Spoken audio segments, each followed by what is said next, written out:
Hello everyone, तो सभी को नमस्कार। आज आपकी जो क्लास है वो होने वाली है नॉन टेक्निकल की। देखिए, आपको पता होगा कि जितने भी पैरामेडिकल एग्जाम्स हैं उन सभी में नॉन टेक्निकल जो पोर्शन है वो जरूर पूछा जाता है, और मोस्टली सबसे बड़ी जो प्रॉब्लम होती है वो बच्चों को नॉन टेक्निकल पोर्शन में ही होती है। इसमें 3 सब्जेक्ट आते हैं, एक तो आपका मैथ हो गया, रीजनिंग हो गया और तीसरा जीएस हो गया। तो सबसे जो सिलेक्शन का क्राइटेरिया डिसाइड करने वाला पोर्शन होता है वो आपका नॉन टेक्निकल ही रहता है, क्योंकि मोस्टली लोगों को प्रॉब्लम होती है। अगर आप इसमें अच्छा स्कोर कर लेते हो तो आपके सिलेक्शन के जो चांसेस हैं वो बढ़ जाते हैं। कुल मिलाकर इसकी इंपॉर्टेंस बहुत ज़्यादा है, और इसका जो कंटेंट है वो आपको बहुत ही कम देखने को मिलता है, और फ्री में तो कंटेंट ना के बराबर देखने को मिलता है। तो यहाँ पर आपको मैथ, रीजनिंग और जीएस का जो पोर्शन है वो complete free of cost provide किया जाएगा। और आज जो हम लोग डिस्कस करने वाले हैं वो आपका लैब असिस्टेंट 2019 का जो पेपर है वो हम लोग यहाँ पर डिस्कस करने वाले हैं। आपके जितने भी पैरामेडिकल के एग्जाम हो गए, चाहे वो आपका लैब टेक्नीशियन हो गया, ओटी टेक्नीशियन हो गया, ईसीजी टेक्नीशियन हो गया, फार्मासिस्ट हो गया, चाहे होम्योपैथिक, आयुर्वेदिक, मतलब हर एक पैरामेडिकल में नॉन टेक्निकल का पोर्शन पूछा जाता है और उसमें ऐसे क्वेश्चंस आते रहते हैं। ठीक है। और भी हम बता दें आपको, इसमें मैथ और रीजनिंग में जो आपके क्वेश्चंस पूछे जाते हैं वो फिक्स पैटर्न के क्वेश्चंस होते हैं। थोड़ा सा आपको टाइम देना होगा एक बार, और उसी से रिलेटेड ही डेटा बदल बदल कर क्वेश्चन आपसे पूछा जाएगा। ठीक है। तो इसमें आपको एक कॉन्सेप्ट अगर सीख लेते हो तो इसका मतलब है कि आपने बहुत सारे क्वेश्चंस को सीख लिया, उसी में डेटा चेंज करके या कुछ लैंग्वेज चेंज करके क्वेश्चन घुमा कर दिया जाएगा। एक क्वेश्चन का कॉन्सेप्ट सीख लिया तो आपने बहुत सारे क्वेश्चंस कर लिए। और रीजनिंग काफी आसान रहता है, इसमें आपको ज्यादा दिमाग भी नहीं लगाना होता है। मैथ्स में दो चीजें हो सकती हैं, एक कॉन्सेप्ट आपको सीखना होगा, दूसरा कैलकुलेशन करनी होगी, लेकिन रीजनिंग में ये चीजें नहीं है। रीजनिंग अगर आप सीख लेते हो तो भाई यहां से आपके नंबर फ्री में बनेंगे और आपका टाइम भी बहुत कम बचेगा। मैथ पर थोड़ा सा आपको विशेष ध्यान देना होगा। अभी आपका आरआरबी पैरामेडिकल का एग्जाम हुआ, मोस्टली सभी बच्चों का जो कमेंट था वो भाई यही था कि नॉन टेक्निकल पोर्शन में बहुत दिक्कत हुई, नॉन टेक्निकल पोर्शन नहीं हो रहा है। ये जो आपकी प्रॉब्लम है ये मनीष भाई पटेल चैनल से दूर करी जाएगी। तो इस चैनल पर आपको कंप्लीट नॉन टेक्निकल जो पोर्शन है वो कराया जाएगा बहुत ही शानदार और अच्छे तरीके से, और आपका जो ये नॉन टेक्निकल पोर्शन वाला दर्द है वो बिल्कुल दूर किया जाएगा। तो मनीष भाई पटेल यूट्यूब चैनल पर बने रहिएगा, सब्सक्राइब कर लीजिएगा एंड लाइक कर दीजिएगा, एंड अपने दोस्तों में इस वीडियो को जरूर से शेयर करिएगा। देखिए, पहला क्वेश्चन यहाँ पर लिखा हुआ है, किसी संख्या का 5/7 के 4/7 का 1/2 भाग 50 है, वो संख्या आपको बतानी है। तो हमें देखिए संख्या नहीं पता है, तो हम मान लेंगे भाई संख्या यहाँ पर एक्स है, मान लेंगे भाई संख्या एक्स है, कुछ होगी संख्या। ठीक है। तो हम क्या करेंगे, x लिख लिया, उसके बाद में x का 5/7, x का 5/7 कर लो। फिर उसके बाद में आगे बोला गया है 4/7 इंटू 4/7 कर दो। फिर से बोला गया है का 1/2, यानी इसका भी 1/2, यानी फिर से आपको 1/2 कर देना है। अब देखिए, संख्या का 5/7 का 4/7 का 1/2, यानी बेसिक जो का हो गया, या जिसको बोला जाता है ऑफ इंग्लिश में, इसका मतलब गुणा ही होता है। इसका मतलब क्या होता है मेरे भाई, गुणा होता है। इंग्लिश में अगर आप देखोगे तो ऑफ जहां जहां लगा हुआ है सभी जगह आपको मल्टीप्लीकेशन करानी है। ठीक है। उसके बाद आप देखोगे का भाग जो है वो 50 है, आगे इसकी वैल्यू 50 दे रखी है। ठीक है। तो बराबर में 50 कर देंगे, बराबर में आपका क्या हो जाएगा 50।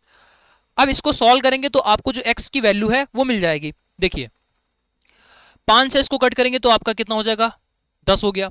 फिर 2 को इसको कट करेंगे तो आपका 2 हो गया, 2 से इसको कट करेंगे तो आपके पास कितना हो जाएगा, 5 हो जाएगा। तो x बराबर ये आपके पास में 7 गुणा 7 गुणा 5 क्रॉस मल्टीप्लाई हो जाएगी। तो 7 गुणे 7 गुणा 5। ठीक है। तो यहां से आपका हो जाएगा 7 गुणा 35, 7 गुणा 35 यानी 7 35, और 7 21 और 3 245। तो 245 यहां पर बी वाला जो ऑप्शन है वो आपके पास करेक्ट हो जाएगा। ठीक है।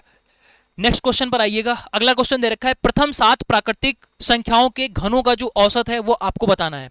सबसे पहले आपको यहां पर औसत पता होना चाहिए। ऑलरेडी पिछली क्लासेस में हमने आपको बताया है औसत का फार्मूला क्या होता है। अगर आपको एवरेज लिखना हो, औसत लिखना हो, तो उसका जो फार्मूला होता है, कुल जिन भी संख्याओं का आपको औसत लिखना होता है तो उन संख्याओं का आपको योग करना होता है, यानी कि टोटल सम, कुल योग लिखना होगा। और बटे में आपका जो है कुल संख्या, 10 संख्या है तो नीचे 10 से भाग करोगे, 5 संख्या होंगी तो 5 से भाग करोगे, 12 संख्या होंगी तो 12 से भाग करोगे। ठीक है। तो ये तो हो गया एवरेज। अब आप यहां पर देखो, प्रथम 7 प्राकृतिक संख्याओं का घनों का जो एवरेज है वो आपको बताना है। तो 3 पॉइंट आपको यहां पर नोट करने हैं, 3 पॉइंट नोट करने हैं। अगर आपसे कहीं पर पूछा जाए, प्रथम आपसे पूछा जाए, सबसे पहला फॉर्मूला, सीधा क्वेश्चन आएगा, आप देख सकते हो एग्जाम का पूछा हुआ क्वेश्चन है। तो प्रथम n प्राकृतिक संख्याओं का जो योगफल है, प्राकृतिक संख्या का योग,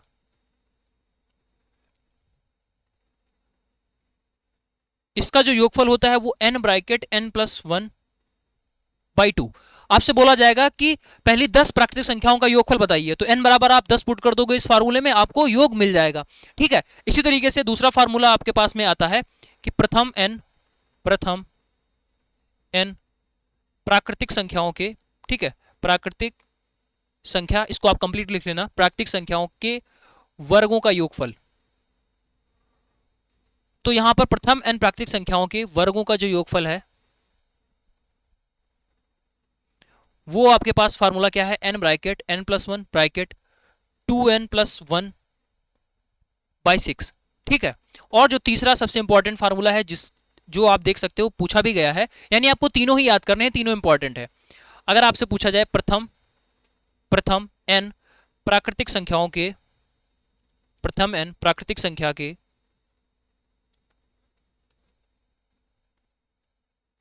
घनों का योगफल,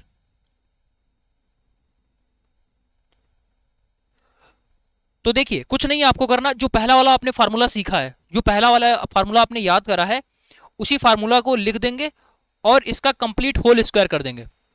जो पहला फार्मूला आपने याद करा है बस वही लिखना है और उसका होल स्क्वायर कर देना है। अगर 10 पूछा जाए तो n बराबर 10 पुट करना है, अगर 5 पूछा जाए तो n बराबर 5 पुट करना है। ठीक है, देखिए क्या क्वेश्चन यहां पर दे रखा था। अब आते हैं भाई, देखो क्वेश्चन में क्या निकालना है, एवरेज। तो उसके लिए सबसे पहले आपको कुल योग चाहिए, तो यहां पर सबसे पहले कुल योग निकालेंगे, कुल योग। ठीक है, किसका, ये जो 7 संख्याएं आपको दे रखी हैं, प्रथम 7 प्राकृतिक संख्याओं के घन। ठीक है, तो यहां पर घन वाला पूछा गया है।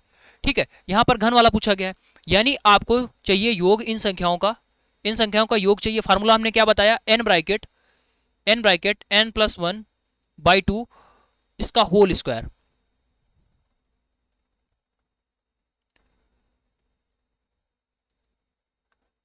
ठीक है, इसका होल स्क्वायर। तो n बराबर आपको यहां पर क्या रखना होगा, क्योंकि 7 संख्याओं की बात हो रही है, तो n बराबर हमें यहां पर 7 रखना होगा। तो n बराबर भाई 7 रखेंगे। तो जैसे ही आप यहां पर 7 रखोगे तो 7 गुणा 8/2 का होल स्क्वायर।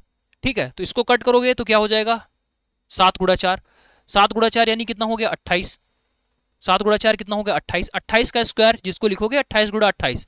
इसको पूरा कैलकुलेट मत करिए, ठीक है, इसको ऐसे ही रखेंगे, 28 गुणा 28 हो गया। ठीक, अब हमें एवरेज निकालना है, तो एवरेज के लिए हमें क्या चाहिए, कुल योग चाहिए। कुल योग हमने निकाल दिया, कितना हुआ है 28 गुणा 28, तो 28 गुणा 28, और यहां पर कितना लिखा हुआ है नीचे, कुल संख्या लिखी हुई है, यानी कितनी संख्याओं का एवरेज आप निकाल रहे हो। तो आपने बोला आप 7 संख्याओं का एवरेज निकाल रहे हो, कितनी संख्या है 7 संख्या है, तो इसको 7 से भाग कर देंगे। ठीक है, तो जैसे ही आप इसको 7 से भाग करोगे तो यहां पर क्या हो जाएगा, 7 चौके 28, कितना हो गया 7 चौके 28, 4 से मल्टीप्लाई करा दोगे तो 8 चौके 32 और 4 दूना 8 और 3 11। ठीक है, तो डी वाला जो ऑप्शन है वो करेक्ट हो जाएगा। 3 फार्मूले हैं, 3 फार्मूले ये आपको पता होना चाहिए। चौथा फार्मूला एवरेज का मोस्टली पता होता है, उसको भी याद रखेंगे। ठीक है, चलिए नेक्स्ट क्वेश्चन पर आते हैं। दो संख्याएं 3:4 के अनुपात में हैं, दो संख्याएं 3:4 के अनुपात में हैं। ठीक है, अब जब भी, सबसे पहले तो आप इसी लाइन को देखिए, अगर कोई भी दो संख्याएं हो गई या कोई भी चीज का रेशियो अगर दे रखा है, ठीक है, और उस रेशियो को अगर आपको हटाना है तो सीधा आपको क्या करना होगा, 3:4 लिखा हुआ है तो हम सीधा लिख देंगे वो संख्याएं हमारे पास क्या हो जाएंगी, 3x और 4x संख्याएं हो जाएंगी। भाई 3x और 4x हमारे पास क्या हो गई, संख्या हो गई। अब ये अनुपात लगा हुआ है तो इसको अनुपात फॉर्मेट में ही रखेंगे, तो 3x/4x कर लो।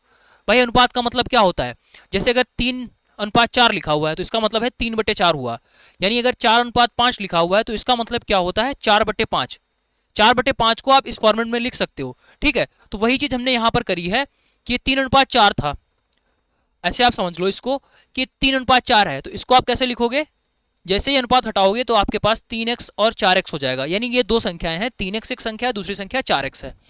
आगे बात करते हैं इस पर, यदि दोनों संख्याओं में 5 जोड़ दिया जाए, दोनों संख्याओं में 5 जोड़ दिया जाए, तो पहली संख्या 3x थी, इसमें भी हमने 5 जोड़ दिया। ठीक है, और ये दूसरी संख्या हमारे पास थी, इसमें भी हमने 5 जोड़ दिया, इसमें भी हमने क्या किया 5 जोड़ दिया। अब उसके बाद तो ये अनुपात 4:5 हो जाता है। अब ये जो अनुपात है वो आपके पास 4:5 हो जाता है। ठीक है, तो आपको बड़ी संख्या बतानी है। अब बताइए, दो संख्याएं आपके पास में लिखी हुई हैं, अब उन दो संख्याओं का अनुपात आपको निकालना है, तो कैसे निकालते हो? जैसे आपके पास में x लिखा हुआ है और y लिखा हुआ है, अब इन दोनों में अनुपात चाहिए, तो आप कैसे करते हो? कैसे करते हो? x बटे वाई। क्या करते हो? x बटे वाई। x बटे वाई ही तो करते हो, यानी भाग करना ही अनुपात होता है, भाग करना ही अनुपात होता है। ठीक, तो इसका मतलब है कि हमारे पास ये दो संख्या आ गई, अब इन दोनों का जो अनुपात लेंगे, इन दोनों संख्याओं का जो अनुपात लेंगे, वो आपके पास में क्या हो जाएगा? पहली संख्या लिख दी, भाग कर देंगे, दूसरी संख्या लिख दी। अब ये हमने अनुपात अपना निकाला है, और यही अनुपात क्वेश्चन में दे रखा है कि जोड़ने पर जो अनुपात है वो आपका 4:5 हो जाता है, यानी ये हमने निकाला है, और यही अनुपात क्वेश्चन में दे रखा है, तो ये 4/5 के बराबर हो गया। और ऐसी कंडीशन में क्या करते हैं? सॉल्व करने के लिए हम यहाँ पर क्रॉस मल्टीप्लीकेशन करा देते हैं। क्रॉस मल्टीप्लाई कराओगे तो आपके पास कितना हो जाएगा? 15x प्लस 25 बराबर 16x प्लस 20। ठीक है, और 25 यहां पे लिखा हुआ है, 20 यहां लिखा हुआ है, 20 इधर आएगा तो माइनस का हो जाएगा, घट जाएगा 25 में से 5 बच गया। और ये 16x लिखा हुआ है, 15x उधर जाएगा तो माइनस का हो जाएगा, 16x माइनस 15x करोगे तो आपके पास x हो गया, यानी x बराबर आपके पास 5 आ गया। ठीक है, लेकिन आपसे क्या पूछा गया था? बड़ी संख्या बतानी है आपको। x की वैल्यू आई है, अभी संख्या की वैल्यू नहीं आई है। संख्या कौन कौन सी थी आपके पास? संख्या आपके पास में जो थी वो थी 3x और 4x। स्टार्टिंग में याद करो, स्टार्टिंग में याद करो, संख्या क्या थी आपके पास? 3x और 4x थी। भाई यही तो संख्या हमने लिखी थी, इस वाले पोर्शन से हमने क्या लिखा था? संख्या 3x और 4x है। फिर आगे लाइन में बोला गया था कि उसमें 5 जोड़ रहे हैं दोनों संख्याओं में, तब ये जाकर ये बना हुआ था। अब हमें x की वैल्यू पता चल गई। अगर आपको x की वैल्यू पता चल गई तो आप यहां पर बोलोगे 3x की वैल्यू भी आप निकाल सकते हो, क्योंकि x बराबर 5 है, तो 3x बराबर क्या हो जाएगा? 15, और 4x बराबर क्या हो जाएगा? 20 हो जाएगा। अब आप बताइए इसमें से बड़ी संख्या कौन सी है? तो आप कहोगे 20 जो है वो बड़ी संख्या है। ए वाला जो ऑप्शन है वो आपके पास करेक्ट हो गया, ए वाला ऑप्शन करेक्ट हो गया। ये तो एकदम बेसिक सा तरीका हो गया। अब इस क्वेश्चन को डायरेक्ट भी किया जा सकता है, बस थोड़ा सा आपको दिमाग लगाना होगा। कैसे आप इसको कर सकते हो? बहुत जल्दी देखिए,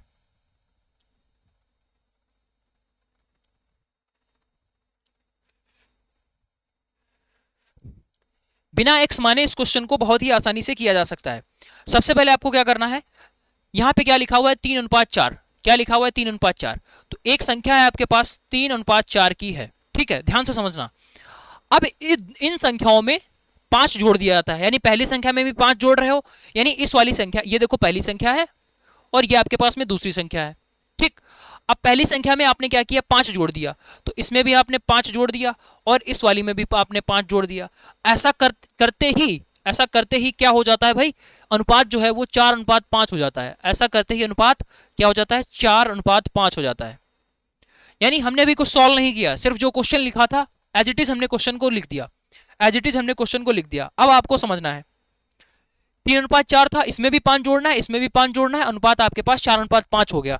ठीक, अब आपको यह देखना है बहुत ही ध्यान से, संख्या पहले आपके पास क्या थी? 3 थी, अब कितनी हो गई है भाई? 4 हो गई है। आपने कितना जोड़ा? तो भाई आपने 1 जोड़ा, 1 यूनिट जोड़ा आपने, भाई 1 यूनिट जोड़ा, लेकिन क्वेश्चन में कितना बोल रहा है? 5 बोल रहा है। इसका मतलब ये हुआ क्या 1 यूनिट बराबर 5 हो गया? क्या 1 यूनिट बराबर 5 हो गया?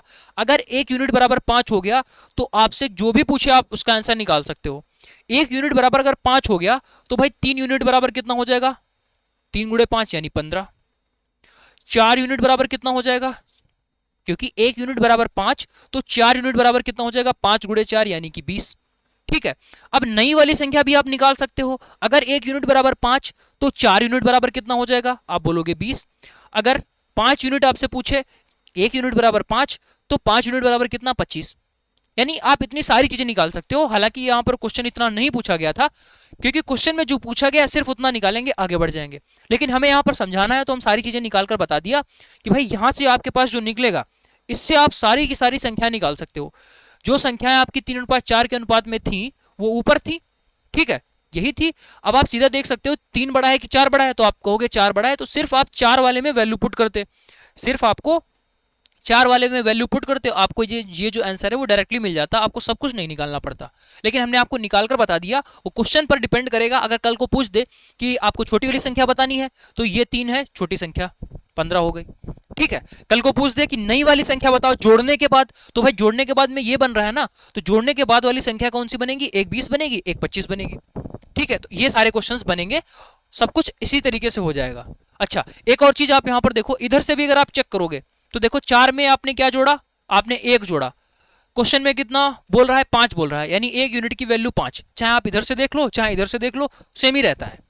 ठीक है, चलो देखिए अगला क्वेश्चन जो है, इस क्वेश्चन को आप खुद से रिलेट कर पाओगे।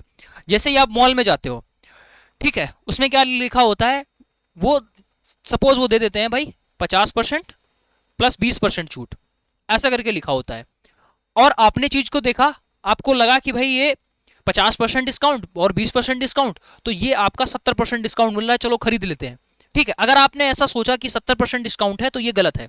ये 70% डिस्काउंट नहीं होता है, ये 70% से कम होता है। और कितना कम होता है, आप इस क्वेश्चन को जब सॉल्व करोगे तब आपको समझ में आएगा। जैसे यहां पर भी दे रखा है कि 15% और 20% की यहां पर क्रमिक छूट आपको मिल रही है, तो कितनी ओवरऑल आपको छूट मिल रही है। तो आप सोचोगे 15% की छूट ये, 20% की छूट ये, तो 15 प्लस 20 कितना हो जाएगा, 35।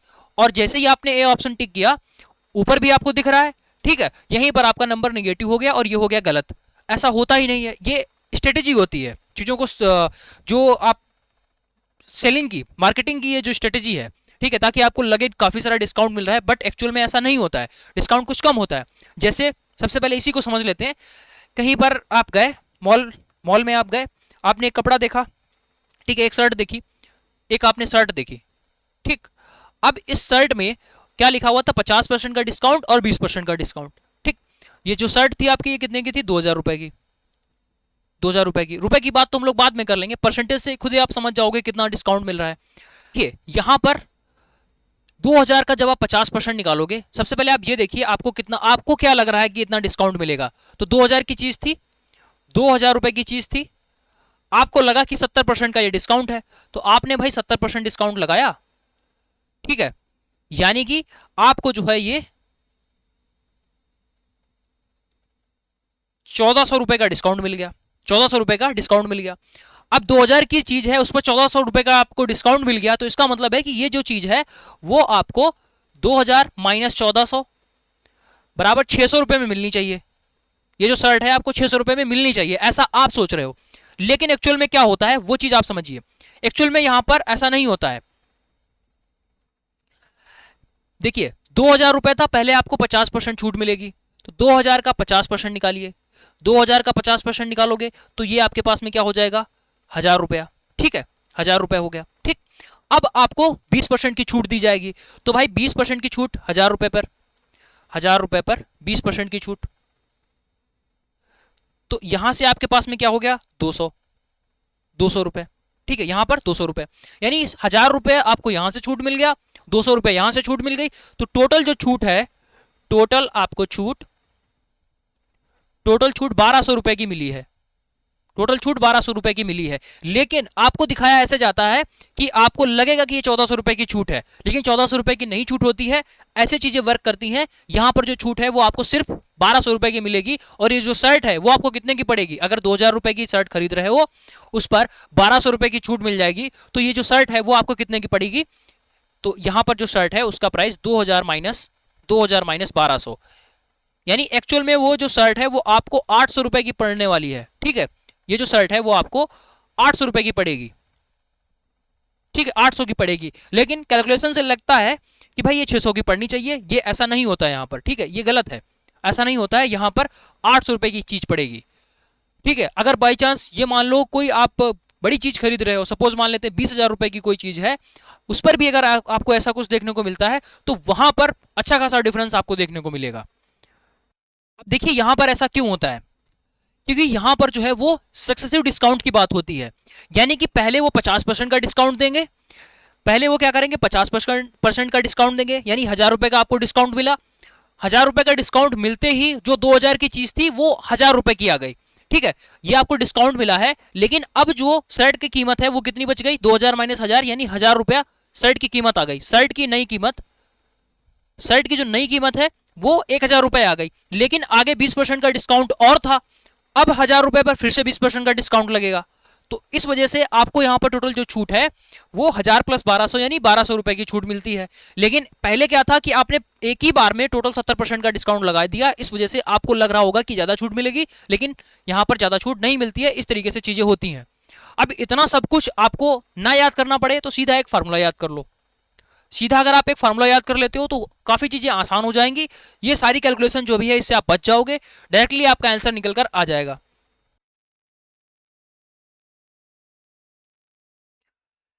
सीधा फार्मूला ये है कि भाई आपको अगर A% की छूट मिलती है और सक्सेसिव B% की छूट मिलती है तो इनकी ओवरऑल छूट कितनी होगी। तो आप भाई बोलोगे A%, A+B minus AB into 100%। ठीक है, तो हमेशा आपको इतनी छूट मिलेगी, याद करके रखना इस बात को। 15 + 20 35, इसका आंसर नहीं होगा। तो फिर इसका आंसर क्या होगा, तो भाई मेरे 15 + 20 फार्मूले में वैल्यू पुट करो, 15 + 20 माइनस 15 × 20/100। अब इतना परसेंट जो है वो आपको छूट मिलेगी, ना कि सिर्फ इतना। ठीक है, चलो इसको सॉल्व कर लेंगे। यहां पर देखिए ये 20 पंचे 100 हो जाएगा, 5 से इसको कट करेंगे तो 5 × 15, यानी कि ये आपका 35 माइनस का 3%, 35 माइनस 3 कितना हो जाएगा 32। तो यहां पर जो छूट मिलेगी वो आपको 32% की मिलेगी। सी वाला जो ऑप्शन है वो करेक्ट हो जाएगा। तो यहां पर हमने कोशिश करी थी सीधा रुपए में समझाने की, ठीक है, लेकिन अगर आप परसेंट में देखोगे तो परसेंट में कितनी आपको छूट मिली है तो वो आप कैसे निकालते हो। 2000 रुपए की चीज थी, आपको टोटल छूट 1200 की मिली है। 2000 रुपए की चीज थी, ठीक है, आपको टोटल छूट 1200 की मिली है। तो ऊपर 1200 रखेंगे, नीचे 2000 रखेंगे, इंटू 100% से मल्टीप्लाई करा देंगे।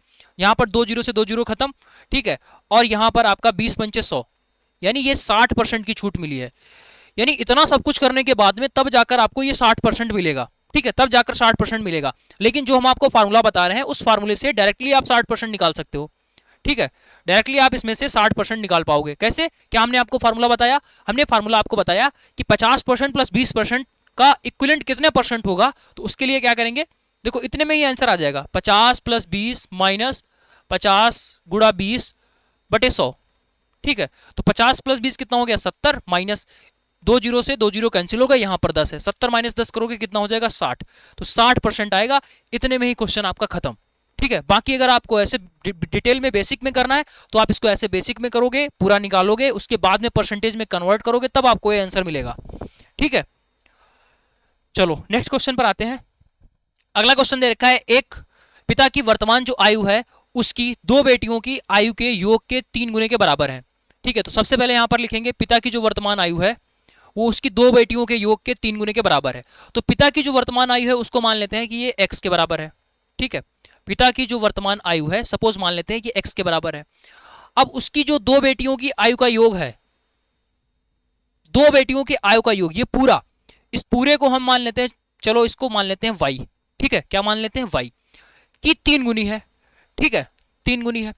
या फिर आप इसको ऐसे ही रखो, अगर ये x है, ठीक है, ये अगर x है तो यहां पर आपको मानना पड़ेगा x/3, x/3। या फिर थोड़ा आसान करने के लिए आप इसको ऐसे कर सकते हो कि इसकी एज जो है वो हम x मान लेंगे, इन दोनों की आयु का जो योग है वो x मान लीजिए। आप पर डिपेंड करता है भाई, आप किसी को भी x मान सकते हो। ठीक है, कैलकुलेशन कम हो आप उसको एज्यूम करिए। 2 बेटियों की आयु का जो योग है वो हमने x मान लिया। ठीक है, अब अगर हम इनकी आयु का 3 गुना कर दें, इनकी आयु का 3 गुना कर दें तो वो जो आयु निकलेगी वो पिता के बराबर हो जाएगी, यानी इसका 3 गुना यानी 3x ये हो जाएगा। चाहे आप इसको x करके इसको x/3 कर लीजिए। ठीक है, चाहे आप कैलकुलेशन कम करने के लिए इस तरीके से मानिए। ठीक, यानी 2 बेटियों के प्रेजेंट टाइम की बात कर रहे हैं, 2 बेटियों की जो एज का योग है वो x है और पिता की जो एज है वो 3x है। ठीक, अब आगे क्या बोला गया है, आगे बोला गया है 5 वर्ष बाद, 5 वर्ष बाद। देखिए अगर आज हमारी उम्र 10 वर्ष है, ठीक है, अगर आज हमारी उम्र 10 वर्ष है तो 5 साल बाद हमारी उम्र कितनी हो जाएगी, +5 करना पड़ेगा। यहीं पर अगर पूछा गया होता कि आज हमारी उम्र 10 साल है, 5 साल पहले हमारी एज कितनी होगी, तो क्या करना पड़ेगा, -5 करना पड़ेगा। ठीक, इतना तो समझ गए। बोला गया है 5 साल बाद, तो 5 साल बाद पिता की जो एज है वो कितनी हो जाएगी, पिता की एज में 5 साल बढ़ा दीजिए।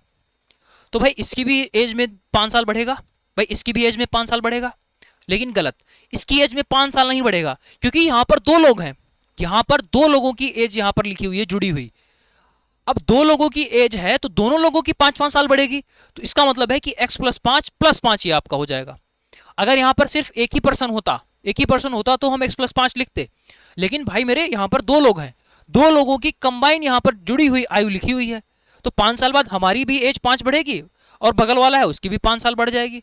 ठीक है, तो दोनों की यहाँ पर 5-5 साल बढ़ाओगे तो 5 साल बाद इसकी एज ये हो जाएगी और इन दोनों की एज का जो योग है वो ये हो जाएगा। ठीक, अब बोला गया है उनकी आयु का जो योग है 5 साल बाद, 5 साल बाद उनकी आयु का योग का 2 गुना हो जाएगा।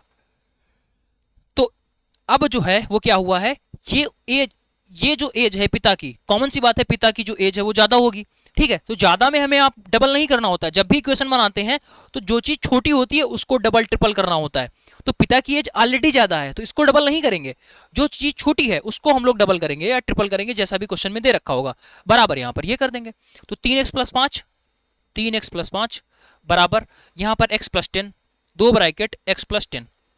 इसको सॉल्व करेंगे भाई, ये यहां पर 2x हुआ, इधर आएगा माइनस का 2x हो जाएगा, 3x में से 2x जाएगा तो आपके पास x बचेगा। ठीक है, और यहां पर 2 में 10 की मल्टीप्लाई कराओगे तो कितना हो जाएगा, 20 हो जाएगा, 20 माइनस यहां पर 5 है, 5 इधर चला जाएगा तो क्या बचेगा आपके पास, 15 बच जाएगा। क्या बचेगा, 15, यानी x बराबर 15 आ गया। ठीक, लेकिन आपसे पूछा गया है पिता की वर्तमान आयु बताइए, पिता की वर्तमान आयु आपको बतानी है। तो हमने यहां पर क्या बोला था, पिता की वर्तमान आयु ये है, स्टार्टिंग में देखो ये अंडरलाइन किया था, वर्तमान आयु 3x के बराबर है और आपको x की वैल्यू 15 दिख रही है, तो क्या 3x बराबर क्या हो जाएगा, 15 गुणा 3 हो जाएगा, बिल्कुल। तो 15 3 45 वर्ष, तो 45 वर्ष सी वाला जो ऑप्शन है वो करेक्ट हो जाएगा। ठीक, चलिए नेक्स्ट क्वेश्चन पर आइए। राजेश ने 12,050 रुपए की धनराशि साधारण ब्याज पर निवेश करी, साधारण ब्याज का क्वेश्चन हो गया। ठीक है, अब देखिए वो इतनी राशि निवेश करता है तो जब भी ये निवेश करेगा तो ये प्रिंसिपल हो जाएगा, यानी कि मूलधन हो जाता है, जो भी राशि लगाई जाती है वो प्रिंसिपल हो जाती है।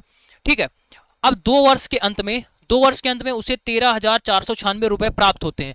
तो जो भी रुपए आपको मिलेगा टोटल, इसको बोला जाता है अमाउंट या मिश्र धन बोला जाता है। ये आपका मिश्र धन हो गया, टोटल इतना उसको मिल रहा है। अब बोला गया है यहां पर कि भाई रेट बता दीजिए, रेट बतानी है। तो आपने 12,000 रुपए लगाए, आपको 13,496 मिल गए, तो सबसे पहले तो आप ये देखेंगे कि आपको ब्याज कितना मिला। भाई आपने 12,000 लगाए, आपको 13,496 मिल गए, कितना एक्स्ट्रा मिला, उसी को तो ब्याज बोला जाता है। कितना एक्स्ट्रा मिला, तो आप बोलोगे 13,496 माइनस 12,050, इतना हमें एक्स्ट्रा मिल गया।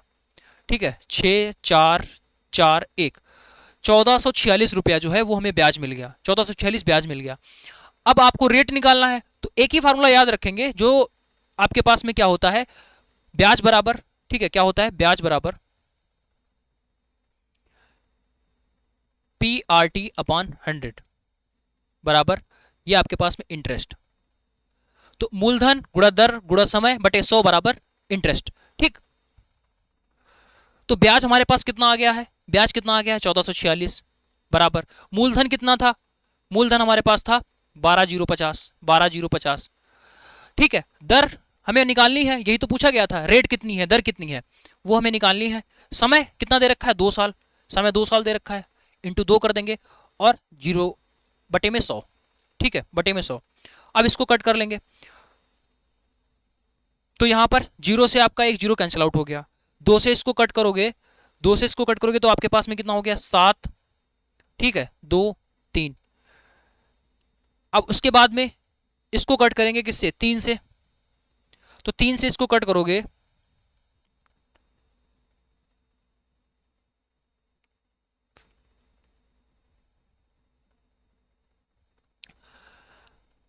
अब यहां पर इसको कट करोगे तो 5 से इसको कट करेंगे तो 5 दूना 10, 5 चौके 20, 5 कम 5 और 5 दूना 10। अब 241 लिखा हुआ है तो 241 की मल्टीप्लाई 3 के साथ कराओगे तो ये पूरा पूरा कट जाएगा, 2 गुणा 3, 2 गुणा 3 बराबर आर, 2 गुणा 3 बराबर आर। ठीक है, तो यहां से आर बराबर कितना हो गया 6%, आर बराबर 6%। तो आपके पास बी वाला जो ऑप्शन है वो एकदम करेक्ट हो जाएगा। ठीक है, चलिए नेक्स्ट क्वेश्चन पर आते हैं। अब देखिए यहां से जो आपके क्वेश्चन है, मैथ के सारे क्वेश्चन खत्म हो गए, सेम फार्मूला बेस्ड क्वेश्चन है, आपको दिखा दिया भाई ऐसा ही फार्मूला पर क्वेश्चन आएगा। अब एक ही क्वेश्चन में 2 फार्मूले लग गए, एक तो यहाँ पर ब्याज का लग गया कि मिश्र धन माइनस मूलधन, दूसरा ये हो गया, यानी फार्मूले तो आपको 110% पता होने चाहिए। एक फार्मूले की जो पीडीएफ है वो आपको प्रोवाइड कर दी जाएगी। ठीक है, उससे आप सारे के सारे फार्मूले याद कर लेना, डायरेक्टली उसमें क्वेश्चन फंस जाएगा। ठीक है, अब उसके बाद में रीजनिंग, तो भाई रीजनिंग तो आपके लिए काफ़ी ही आसान होती है, कैलकुलेशन कम यहाँ पर होती है। ठीक है, एक 2 लॉजिक लगते हैं, वही आपको हर एक चैप्टर में सीखने होते हैं। जैसे पहला क्वेश्चन यहाँ पर लुप्त संख्या निकालनी है, ठीक है। तो देखिए सीधा आपको ध्यान देना होगा शुरुआत कहाँ से करनी है। शुरुआत आपको यहाँ से करनी है। सबसे पहले आपने 4 देखा तो 4 को देखकर लगा भाई ये 2 का स्क्वायर लिखा हुआ है, ये 9 लिखा हुआ है तो ये 3 का स्क्वायर है। यानी स्क्वायर और क्यूब आपको रटा होना चाहिए। स्क्वायर और क्यूब कितने तक, स्क्वायर और क्यूब कितने तक भाई 20 तक आप याद कर लीजिए, ठीक है। और क्यूब 15 तक, क्यूब 15 तक, इतना अगर कर लेते हो तो बहुत है, इनफ है, ठीक है। तो ये 2 का स्क्वायर लिखा हुआ है, ये 3 का स्क्वायर लिखा हुआ है। अब आपने देखा ये 4 का क्यूब लिखा हुआ है, ये 5 का क्यूब लिखा हुआ है, ये 5 का क्यूब लिखा हुआ है। आगे आपने देखा ये 6 का स्क्वायर लिखा हुआ है, क्या लिखा हुआ है 6 का स्क्वायर। तो यहां पर क्या होगा, यहां पर क्या होगा, थोड़ा सा आपको सोचना है। सोचना यह है कि भाई 2 का स्क्वायर 3 का स्क्वायर, पहले स्क्वायर चला, फिर उसके बाद में 2 संख्याओं में क्यूब चला, फिर से आपका स्क्वायर चल रहा है, लेकिन स्क्वायर 2 संख्याओं में चल रहा है ना भाई। 2 बार स्क्वायर हुआ, यहां स्क्वायर यहां स्क्वायर, फिर क्यूब क्यूब स्क्वायर, अब की बार स्क्वायर ही आएगा। अब किसका स्क्वायर आएगा, देखो किसका स्क्वायर आएगा, 2 3 4 5 6, यानी 7 का जो है वो स्क्वायर आएगा। और 7 का जो स्क्वायर होता है वो आपके पास 49 होता है। ए वाला जो ऑप्शन है वो करेक्ट हो गया। बहुत ही आसान क्वेश्चंस आते हैं, ज्यादा इसमें आपको सोचना नहीं पड़ेगा। अब आप यहां पर देखिए विषम आपको चुनना है, एंड इफ नाउ बाई, ठीक है। तो यहां पर अगर आप ध्यान से देखो ये सारे के सारे जो है वो कंजक्शन लिखे हुए हैं, ये आपके कंजक्शन लिखे हुए हैं, ठीक है। लेकिन ये जो नाउ है ये आपका कंजक्शन नहीं है, तो सी वाला ऑप्शन करेक्ट हो गया। यानी इसमें जो आपका डिफरेंट वाला होता है ऑड वन आउट में, इसमें कुछ भी लॉजिक लगाया जा सकता है, ठीक है। वो कोई सा भी लॉजिक कहीं से भी उठाकर कोई भी क्वेश्चन दे दिया जाएगा। जैसे ऐसे क्वेश्चन दे देगा कि भाई आपका ये कार लिखा हुआ है, ठीक है, ये बाइक लिखा हुआ है, कार हो गया बाइक हो गया, ठीक है, और ये आपका ट्रेन लिखा हुआ है। चौथा ऑप्शन दे दिया जाएगा पेन, तो इसमें ऑड क्या हो जाएगा, तो आप बोलोगे पेन ऑड हो जाएगा, क्योंकि ये सभी जो है ट्रांसपोर्ट के साधन है, कार बाइक ट्रेन हो गया। पेन जो है वो लिखने के काम में आता है, तो ये एक डिफरेंट चीज हो गई। तो ऐसे क्वेश्चन इसमें आते हैं। चलिए नेक्स्ट क्वेश्चन पर आते हैं।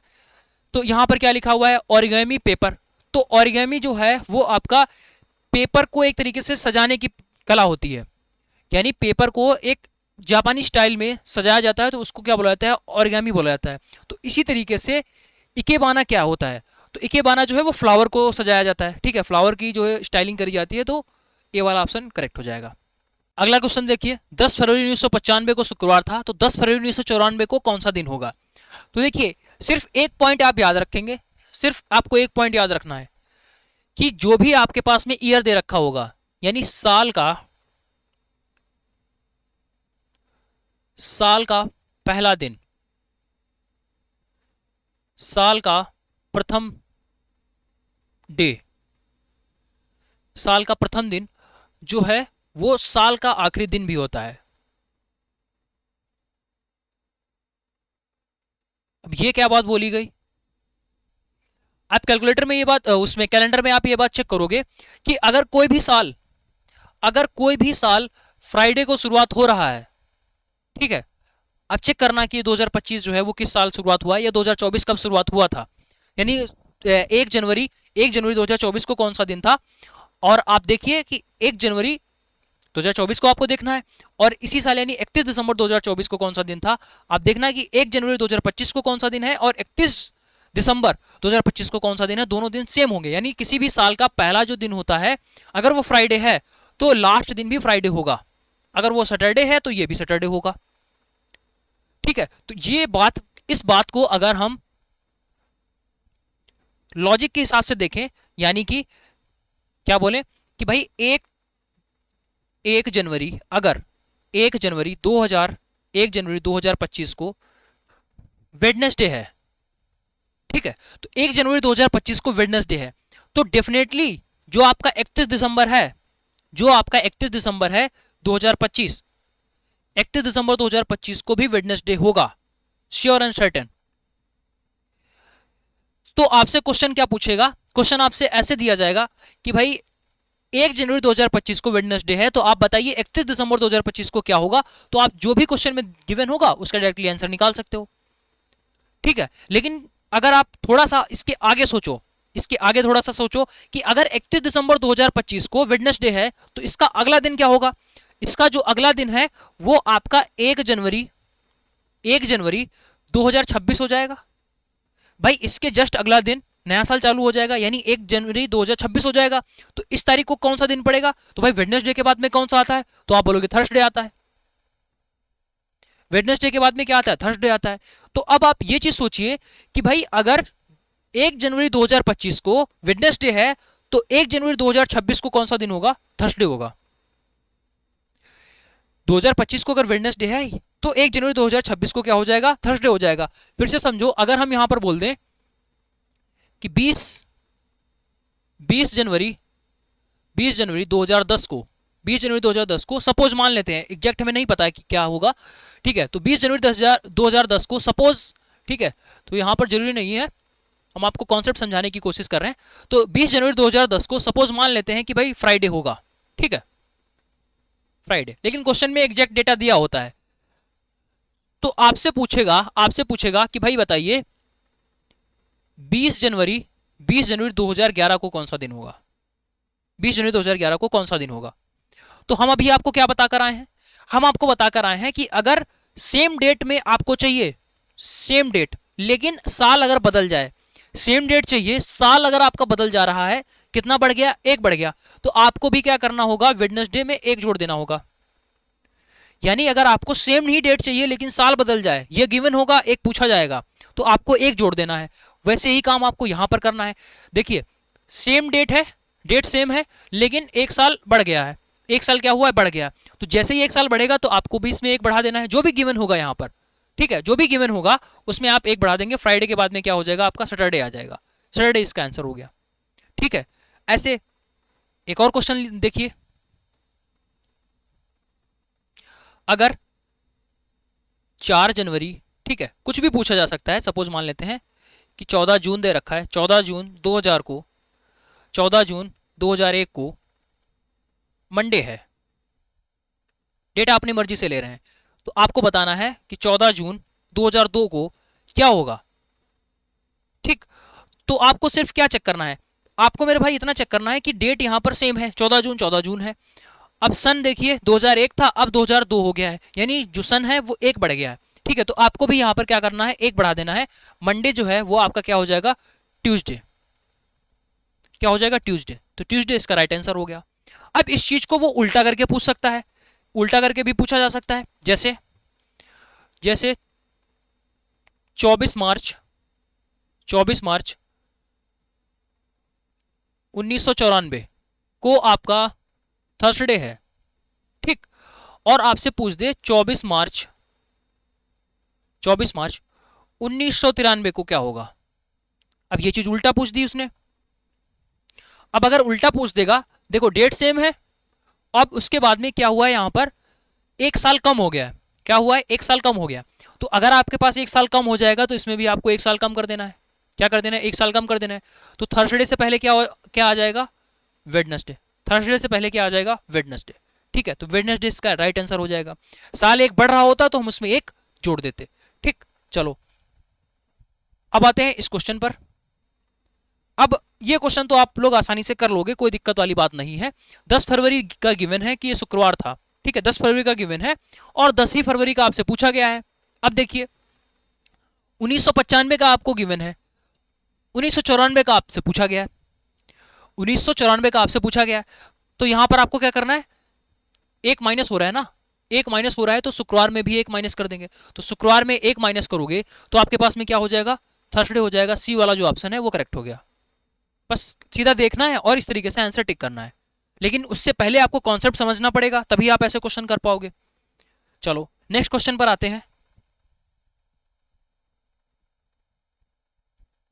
ये देखिए बहुत ही इंपॉर्टेंट, कोडिंग डिकोडिंग का बहुत ही इंपॉर्टेंट क्वेश्चन।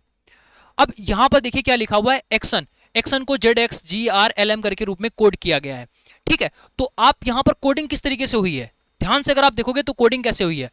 ACTION, इसकी जो कोडिंग है वो ZX, ठीक है, ZXGLM से हुई है, ZXGRLM से हुई है। अब अगर आप यहां पर ध्यान से देखोगे, ठीक है, ध्यान से अगर आप यहां पर देखोगे तो आपको दिखेगा ए की कोडिंग जेड के रूप में हुई है, सी की कोडिंग एक्स के रूप में हुई है, टी की कोडिंग जी के रूप में हुई है, आई की कोडिंग आर के रूप में, ओ की कोडिंग एल के रूप में, एन की कोडिंग एम के रूप में। यानी यहां पर वर्णमाला को उल्टा करके कोड किया गया है। यानी ए जो है वो पहले नंबर पर आता है, जेड आखिरी पर आता है। और अगर थोड़ा ध्यान से आप देखोगे तो जो सी है वो तीसरे नंबर पर आता है, एक्स जो है वो लास्ट से तीसरे नंबर पर आता है, और टी जो है वो आपका स्टार्टिंग से 20वें नंबर पर आता है।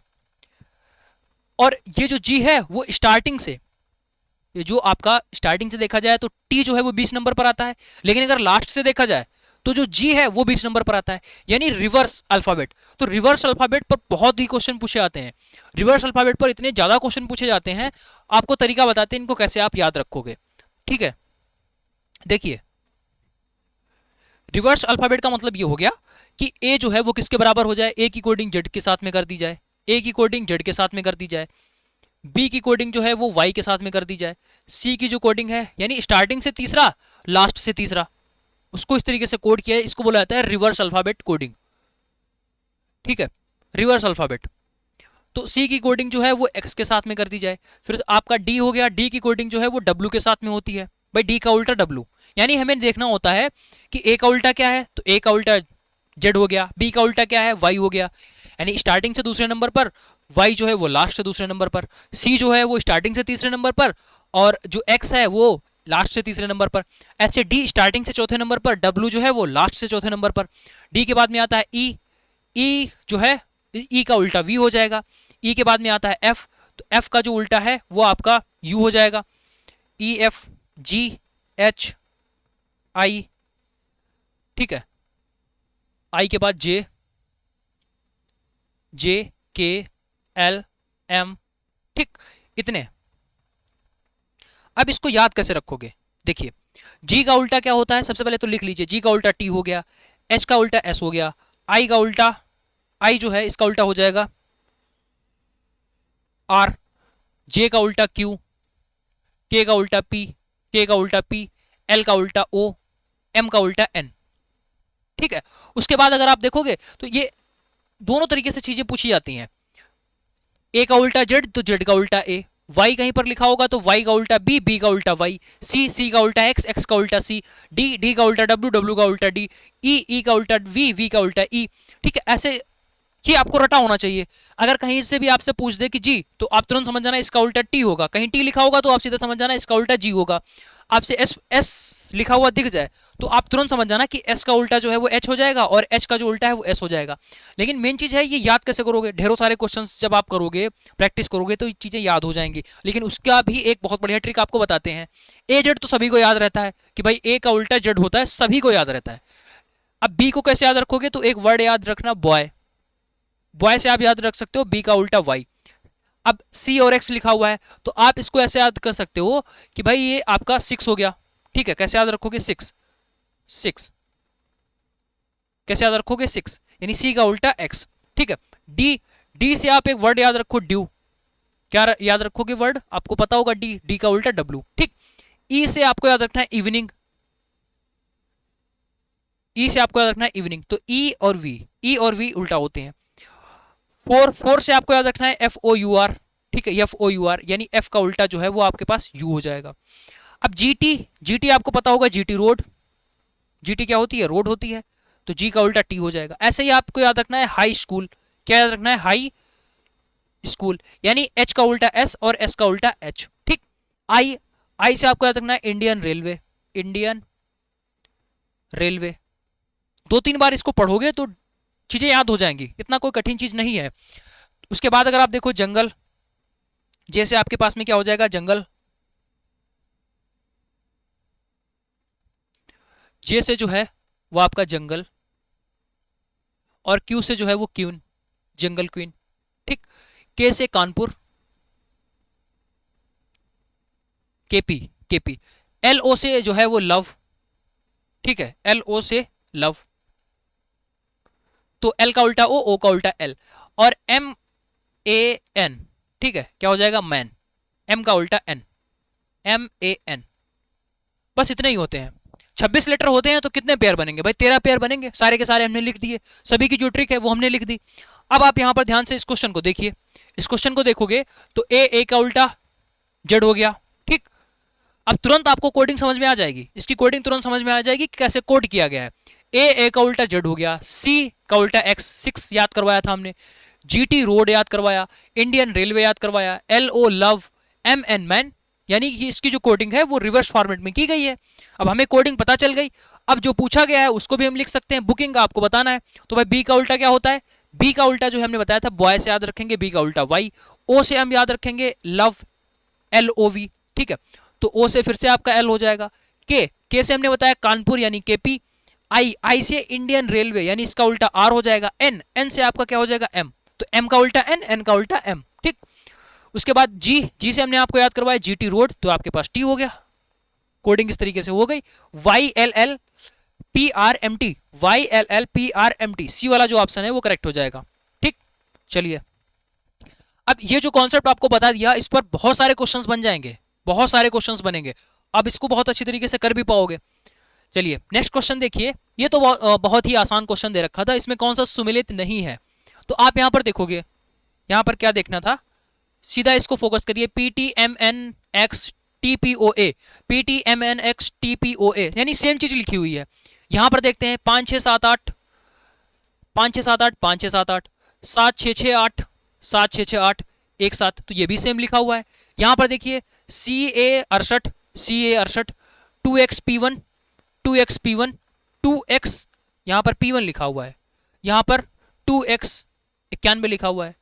अब यहां पर देखिए 668 x1, 668 x1, 1768 91, 1768 91, यानी सभी चीजें सिमिलर लिखी हुई है, लेकिन सी वाले ऑप्शन में ये यहां पर डिफरेंट है, ये मैच नहीं कर रहा है, इस वजह से सी वाला जो ऑप्शन है वो करेक्ट हो जाएगा। काफी आसान था। चलिए अब देखिए, यहां पर इसमें थोड़ा सा आपको सोचना पड़ता है कि इसको सार्थक क्रम में व्यवस्थित करना है, यानी पहले कौन सी चीज बनेगी फिर उसके बाद में क्या आएगा, ऐसे चीजें होती हैं, ठीक है। देखिए क्या लिखा हुआ है, सबसे पहले पुस्तक, फिर लिखा हुआ है कागज, फिर कलम लिखा हुआ है, फिर पुस्तकालय लिखा हुआ है, फिर लेखक लिखा हुआ है, ठीक है। तो यहां पर इसको एक सीक्वेंस में बनाना है, तो सीक्वेंस में कैसे बनाओगे, तो पहले क्या होता है, कोई एक राइटर है, ठीक है, पहले क्या है, एक राइटर है। अब अगर राइटर है आपके पास, तो उसे क्या आवश्यकता होगी, उसे जो है वो कागज की आवश्यकता होगी। भाई राइटर का क्या काम है, कागज, भाई सबसे पहले उसकी जो रिक्वायरमेंट है उसका काम है लिखने का, तो लिखेगा कहाँ पर, कागज पर, तो सबसे पहले उसको कागज चाहिए। अब कागज उसके पास अगर मिल गया है तो लिखेगा कैसे, तो उसके लिए आपको कलम चाहिए। लेखक है, उसके पास कागज आ चुका है, कलम आ चुकी है, तो जैसे ही ये चीज मिल जाएगी तो वो लिखना स्टार्ट कर देगा, लिखना स्टार्ट कर देगा तो फिर वो क्या बना देगा, एक पुस्तक बना देगा, ठीक है। उसने एक पुस्तक तैयार कर दी, अब उसकी पुस्तक आ गई है, वो लॉन्च होगी, उसके बाद वो लाइब्रेरी में जाएगी, पुस्तकालय में जाएगी, तो इसकी जो पुस्तक है वो कहाँ पहुंच जाएगी, पुस्तकालय में पहुंच जाएगी।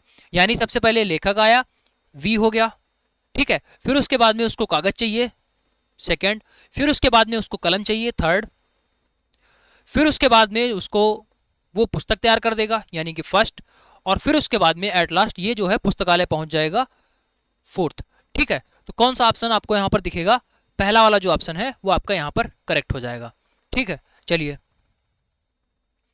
अगला क्वेश्चन दे रखा है, question number 14, 729 Z 512 Y 343 X 216 W.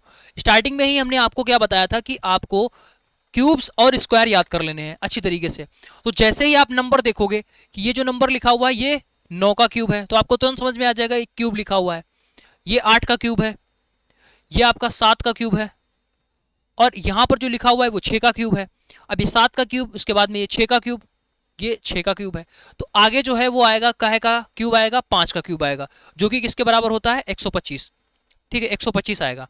तो 125 स्टार्टिंग में आना चाहिए, कहीं पर भी नहीं लिखा हुआ है, सिर्फ इसी पर लिखा हुआ है, तो सी वाला ऑप्शन करेक्ट हो गया।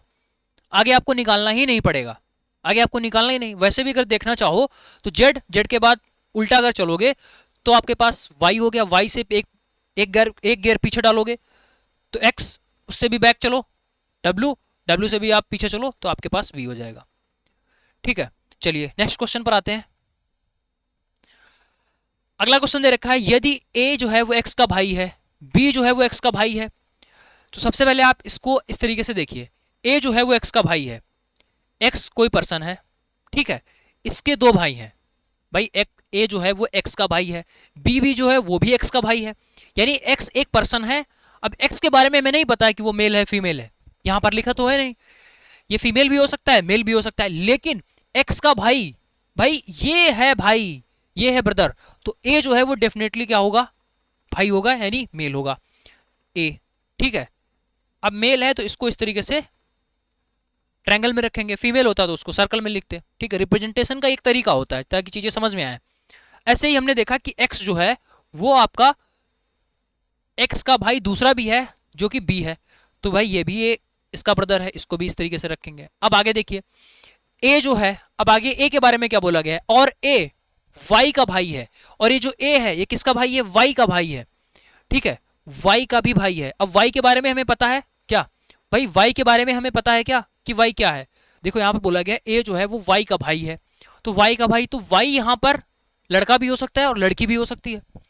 वाई यहां पर जो है वो लड़का भी हो सकता है और लड़की भी हो सकती है, डेफिनेटली कुछ नहीं बोला जा सकता है। लेकिन हाँ इतना बोला जा सकता है कि ये जो ए है, ये अगर इसने बोल दिया ए भाई है तो ये आपका मेल ही होगा, ब्रदर। ठीक है, तो वो आपका मेल ही होगा। अब देखिए क्या बोला गया है, कौन सा कथन निश्चित रूप से सत्य है, निश्चित रूप से कौन सा सत्य है ये आपको बताना है। एक्स इज बीज ब्रदर, एक्स जो है वो बी का ब्रदर है। तो भाई अभी हमने जस्ट आपको बताया कि एक्स के बारे में ना आप बोल सकते हो कि ये मेल है। ठीक है, मेल और आइदर मेल और फीमेल। तो ये जो एक्स है वो या तो मेल हो सकता है या फीमेल हो सकता है। अगर वो मेल होगा तो भाई कहलाएगा, अगर वो फीमेल होगा तो वो सिस्टर कहलाएगी। ठीक है, तो इसके बारे में नहीं पता, ना ही इसके बारे में पता है। तो यहां पर बोल रहा है एक्स इज ब्रदर, तो भाई एक्स थोड़ी ब्रदर है, सिस्टर भी हो सकती है, डेफिनेटली नहीं बोल सकते हैं, तो ये ऑप्शन गलत हो गया। एक्स इज वाइस ब्रदर, तो एक्स इज वाइस ब्रदर, फिर से वही बात आ गई, भाई एक्स के बारे में बोल ही नहीं सकते कि मेल है कि फीमेल, उसके बाद में ही डिसाइड करेंगे ना कि वो ब्रदर है कि सिस्टर है, ये भी गलत हो गया। अब ए इज बीज ब्रदर, ए इज बीज ब्रदर, तो ए जो है वो ब्रदर है, बिल्कुल भाई मेल है, पहले ही लिखा हुआ है। ए इज बीज ब्रदर, तो ये दोनों आपस में भाई भाई हैं, भाई ये दोनों आपस में भाई भाई हैं, सीधा सी वाला जो ऑप्शन है वो करेक्ट है। ट्रायंगल में हमने पहले सेट किया था क्योंकि दिख रहा था कि वो दोनों मेल हैं, दोनों मेल हैं, और यहां पर सभी भाई बहन लिखे हुए हैं। ठीक है, सभी भाई बहन लिखे हुए हैं। अब इनके बारे में नहीं पता ये मेल है फीमेल है, इन दोनों के बारे में। ठीक है, तो इसका मतलब है ये दोनों मेल है, इस वजह से दोनों भाई भाई हैं, तो सी वाला जो ऑप्शन है वो करेक्ट हो गया। अगला क्वेश्चन दे रखा है, ये आपका मिथ्रान शर्मा जो है वो, मिथ्रान जो है वो शर्मा से ज्यादा और दिनेश से कम कमाते हैं। तो भाई मिथ्रान जो है वो क्या करते हैं, शर्मा से ज्यादा कमाते हैं। तो एक शर्मा व्यक्ति है, उससे ज्यादा कमा रहे हैं, तो जो ज्यादा कमाएगा उसकी तरफ मुंह खोल दीजिएगा, तो ये ज्यादा कमा रहे हैं। लेकिन दिनेश से कम कमाते हैं, ये जो भाई साहब हैं ये दिनेश से कम कमाते हैं, यानी इसकी कंपेयर अगर दिनेश के साथ में कराओगे तो दिनेश ज्यादा कमाने वाला है, तो दिनेश की साइड में इसका मुंह खोल देंगे, यानी जो ज्यादा बड़ा होगा उसकी साइड मुंह खुला रहेगा। सीधी सी बात यह है, यानी इस सेंटेंस को हमने इस फॉर्मेट में बदल दिया। ये आपको आना चाहिए। सिर्फ दो दो के बारे में सोचिए, दो लोगों के बारे में सोचिए, कौन ज्यादा कमा रहा है, बस उसकी साइड में आपको मुंह खोल देना है। ठीक, उसके बाद आगे बोला गया विष्णु जो है वो मिथ्रान और दिनेश से ज्यादा कमाता है। ठीक है, विष्णु जो विष्णु है वो मिथ्रान और दिनेश से ज्यादा कमाता है। विष्णु जो है मिथ्रान से भी ज्यादा कमाता है, विष्णु जो है वो दिनेश से भी ज्यादा कमाता है। अब दिनेश से ज्यादा कमाता है, भाई दिनेश यहाँ पर लिखा हुआ है, अगर ये दिनेश से ज्यादा कमाता है तो हम इसको आगे मुंह फैलाकर यहाँ पर लिख सकते हैं विष्णु के बारे में। तो दिनेश वाला ये जो अलग था इसको हमने इसी में आगे बढ़ा दिया। यही तो बोला गया था कि भाई ये दिनेश से ज्यादा कमाता है, विष्णु जो है वो मिथ्रान और दिनेश दोनों से ज्यादा कमाता है। तो हमने क्या किया, विष्णु को यहां पर लिख दिया और इसकी साइड मुंह खोल दिया। अब ये जो है डी यानी दिनेश से देखो ज्यादा कमा रहा है, उसके बाद में बोला गया मिथ्रान से भी ज्यादा कमाता है, तो आप देख सकते हो मिथ्रान से तो दिनेश ही ज्यादा कमा रहा है और दिनेश से ज्यादा ये कमा रहा है, तो इसका मतलब है ये भी इसी में इंक्लूड हो गया। भाई बात सही हो गई ना, यानी जो सेंटेंस लिखा होता है उसको पूरा कंबाइन करके एक बना देना होता है, इस तरीके से एक पूरी इक्वेशन टाइप की बना देनी होती है, और उसके बाद में आप पूरा आंसर निकाल सकते हो। यहां पर क्या बोला गया, सीबी केवल शर्मा से ज्यादा कमाती है। शर्मा कौन है, शर्मा भाई साहब हमारे ये हैं, तो सीबी जो है वो केवल शर्मा से ज्यादा कमाती है। तो जैसे ही सीबी और किसी से ज्यादा नहीं कमाती है, इतने सभी लोगों में से केवल शर्मा से ज्यादा कमाती है, तो शर्मा से ज्यादा कमाती है तो इसके बीच में कहीं पर सीबी आ जाएगी, इसके बीच में सीबी आ जाएगी। ठीक है, सीबी एस आई, और बाकी जो सीरीज है वो आपकी ऐसे ही चलेगी, एम फिर उसके बाद में डी फिर उसके बाद में वी। ठीक, चलिए अगर यहां पर बोला गया होता है सीबी जो है वो, सीबी जो है यहां पर ऐसे बोला गया होता है सीबी जो है वो आपका शर्मा और मिथ्रान दोनों से ज्यादा कमाती है, तो दोनों से ज्यादा कमाती है तो सीबी की पोजीशन यहां पर आ जाती, फिर क्योंकि दो लोगों से ज्यादा कमा रही है तो यहां पर पोजीशन आ जाती। लेकिन सिर्फ शर्मा से ज्यादा कमा रही है तो इस वजह से शर्मा से जस्ट आगे उसको रखना पड़ेगा। अब इतना आपने कर दिया। ये फॉर्मेट अगर आप बना लोगे तो जो भी क्वेश्चन पूछा जाएगा कि तीसरे नंबर पर कौन है, चौथे नंबर पर कौन है, पांचवें नंबर पर कौन है, वो आप आसानी से बता सकते हो। ठीक है, तो ये तो हट गया ना, सारे के सारे इसी में आ गए। बोला गया है पांचों में सबसे कम कौन कमाता है, तो सबसे कम कौन कमाता है भाई, सबसे कम यहां पर शर्मा जी कमा रहे हैं। सबसे कम कौन कमाता है, शर्मा जी कमा रहे हैं। तो यहां पर ऑप्शन नंबर बी वाला जो है वो करेक्ट हो जाएगा। ठीक है, तो ये पेपर यहां से पूरा कंप्लीट होता है। आपने देखा किस तरीके के क्वेश्चन यहां पर पूछे जा रहे हैं, क्या उसका लेवल रहता है और किस तरीके से आपको तैयारी करनी है। तो ये जो पूरी कंप्लीट तैयारी है, प्रीवियस ईयर के क्वेश्चंस की प्रैक्टिस कराते हुए, पूरा कॉन्सेप्ट सिखाते हुए, आपको डेली इसी यूट्यूब चैनल मनीष भाई पटेल पर आपको 2 बजे क्लास मिलती रहेगी, जहां पर आपको कंप्लीट बेसिक से क्लास पूरी दी जाएगी।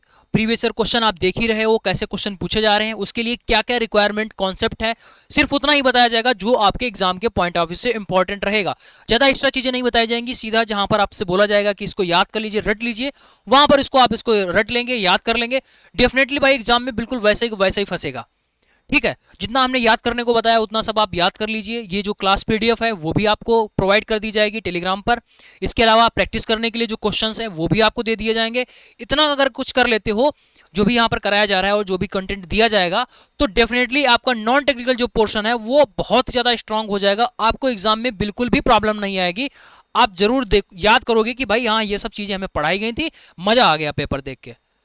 तो ये चीज होने वाली है अगर आप कंप्लीट क्लास करते हो डेली 2 बजे, और जो भी कंटेंट दिया जाता है उसका रिवीजन करते हो पीडीएफ फॉर्मेट में, तो आप भी पेपर में आप ऐसे ही बोलोगे कि भाई मजा आ गया नॉन टेक्निकल पोर्शन देखकर। अगर नए हो तो भाई सब्सक्राइब कर लीजिएगा और अपने दोस्तों में इसको जरूर से शेयर करिएगा, ताकि हमारी भी जो फैमिली है वो थोड़ी बड़ी हो।